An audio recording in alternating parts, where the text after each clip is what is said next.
Oh, nih.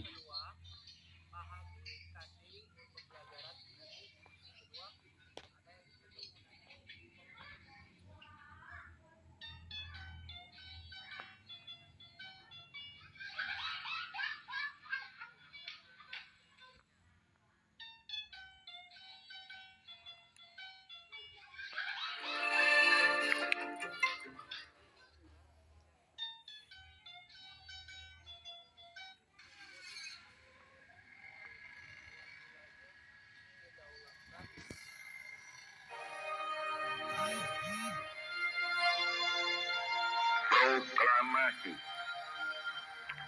Kami, bangsa Indonesia, dengan ini menyatakan kemerdekaan Indonesia.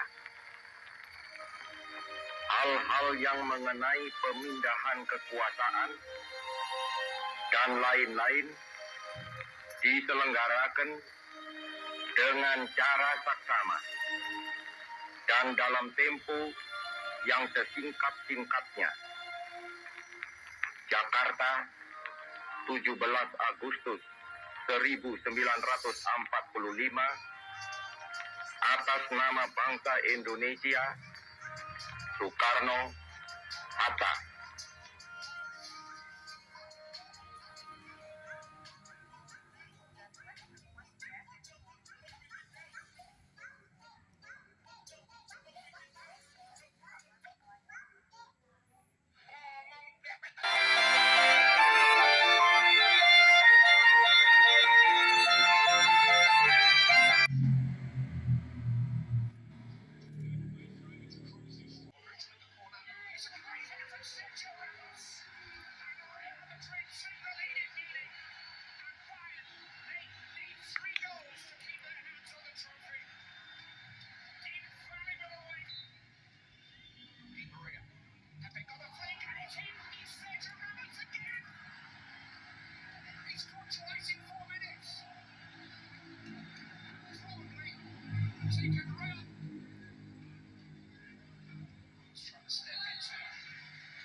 Salah satu yang saya lagi iseng-iseng buat jualan baju.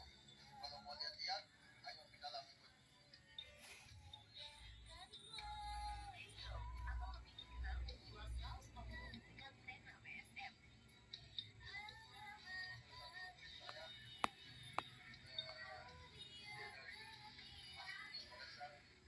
Salah satu yang lagi iseng.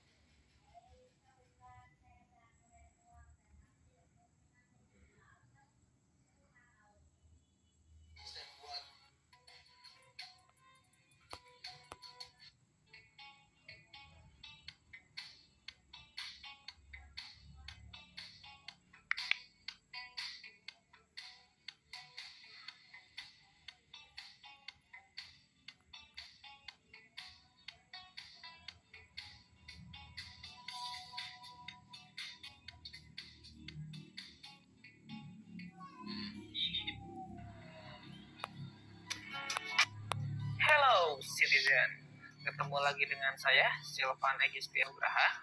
Pada pertemuan hari ini kita akan membahas kedaulatan negara kesatuan Republik Indonesia bagian pertama. Oke, jadi kedaulatan ini bisa kita bagi ke dalam dua jenis, yaitu kedaulatan ke dalam dan juga keluar. Maksud kedaulatan ke dalam adalah kekuatan suatu negara untuk mengatur warga negaranya yang ada di dalam kekuasaan negara tersebut. Sementara kedaulatan keluar adalah pengakuan negara lain atas keberadaan negara tersebut dan negara tersebut tidak bisa mengintervensi negara yang lainnya. Sebelumnya, kalian tahu nggak sih apa itu kedaulatan? Nah, menurut Godin, bahwa kedaulatan adalah kekuasaan tertinggi untuk menentukan hukum dalam suatu negara.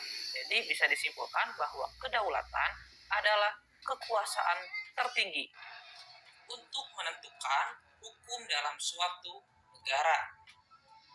Negara memiliki kekuasaan tertinggi untuk memaksa semua penduduknya agar menaati undang-undang serta peraturan-peraturannya tanpa campur tangan negara asing atau intervensi dari negara lain.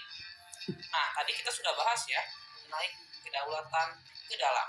Adapun kedaulatan ke dalam di Indonesia termuat dalam Undang-Undang Dasar Negara Republik Indonesia tahun 1945. Contohnya misalnya melindungi segenap bangsa Indonesia dan seluruh tumpah darah Indonesia. Yang kedua, memajukan kesejahteraan umum. Yang ketiga, mencerdaskan kehidupan bangsa. Nah, negara Indonesia mempunyai kedaulatan untuk memaksakan atau mewujudkan ketiga hal tersebut. Nah, sementara kedaulatan keluar itu berhubungan dengan negara lain. Contohnya juga sama tercantum dalam Undang-Undang Dasar Negara Republik Indonesia tahun 1945. Misalnya adalah ikut serta dalam perdamaian dunia yang berdasarkan kemerdekaan, kedamaian abadi, dan keadilan sosial. Yang kedua, misalnya Presiden dengan persetujuan DPR bisa menyatakan perang atau menyatakan perdamaian dan perjanjian dengan negara lain. Contoh ketiga, Presiden bisa mengangkat duta dan juga konsul. Masih banyak contoh yang lain, tapi ini adalah beberapa contoh pada umumnya. Nah, kemudian kedaulatan juga memiliki sifat pokok. Yang pertama, sifatnya adalah asli. Asli maksudnya dia tidak berasal dari negara lain. Kedaulatannya itu memang sumber aslinya memang berasal dari negara tersebut, bukan dari pemberian atau berasal dari negara yang lain. Yang kedua, permanen. Nah, kedaulatan permanen maksudnya adalah selama negara itu ada, maka kedaulatan negara tersebut juga akan ada. Jadi permanen, selama negara itu ada, maka kedaulatan juga pasti ada. Yang ketiga, tunggal. Maksudnya di sini bahwa kedaulatan atau kekuasaan tertinggi itu dipegang tunggal oleh negara tersebut.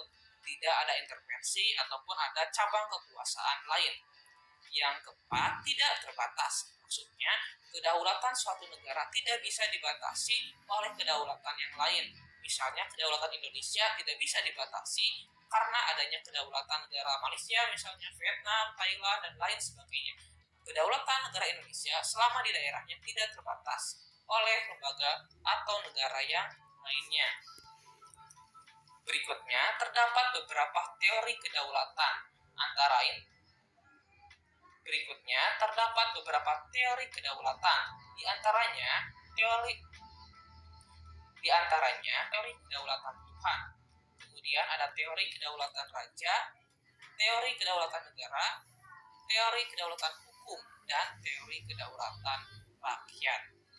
Kita akan bahas satu persatu, dimulai dari teori kedaulatan Tuhan. Nah, teori ini beranggapan bahwa raja atau penguasa memperoleh kekuasaan tertinggi itu dari Tuhan.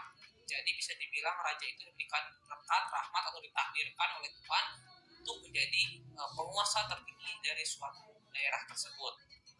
Nah, selama abad pertengahan, teori kedaulatan Tuhan berkembang menjadi teori kedaulatan raja. Nah, teori kedaulatan raja ini berisikan bahwa kedaulatan itu terletak di tangan raja sebagai penjelmaan kehendak Tuhan. Jadi menurut teori ini, kehendak raja itu sama dengan kehendak Tuhan. Apa yang diinginkan raja, apa yang diperintahkan raja itu merupakan kehendak atau perintah dari Tuhan. Berikutnya ada teori kedaulatan negara. Kekuasaan pemerintah itu bersumber dari kedaulatan negara. Negara dianggap sebagai sumber kedaulatan yang memiliki kekuasaan tidak terbatas. Negaralah yang menciptakan hukum. Kemudian ada teori kedaulatan hukum. Kekuasaan hukum merupakan kekuasaan tertinggi di dalam negara. Kekuasaan pemerintah berasal dari hukum yang berlaku. Jadi ini kebalikan dari teori kedaulatan negara. Kalau teori kedaulatan negara, kedaulatan itu berasal dari negara itu. Sementara kalau teori kedaulatan hukum, kekuasaan itu berasal dari hukum yang mempengaruhi pemerintahan atau negara. Berikutnya ada teori kedaulatan rakyat. Nah, dalam teori ini, rakyat sebagai pemegang kekuasaan tertinggi. yang memberikan sebagian hak-haknya kepada penguasa untuk kepentingan bersama. Maksud dari teori ini mengatakan bahwa kekuasaan tertinggi itu sebenarnya ada di tangan rakyat, tapi diberikan atau diwakilkan kepada para wakil rakyatnya untuk menjalankan hak-haknya tersebut supaya apa? Untuk kepentingan bersama. Nah, itu adalah pertemuan kita hari ini. Jadi kalau citizen masih ada pertanyaan, kalau masih bingung bisa tulis di kolom komentar. Di pertemuan berikutnya kita akan mempelajari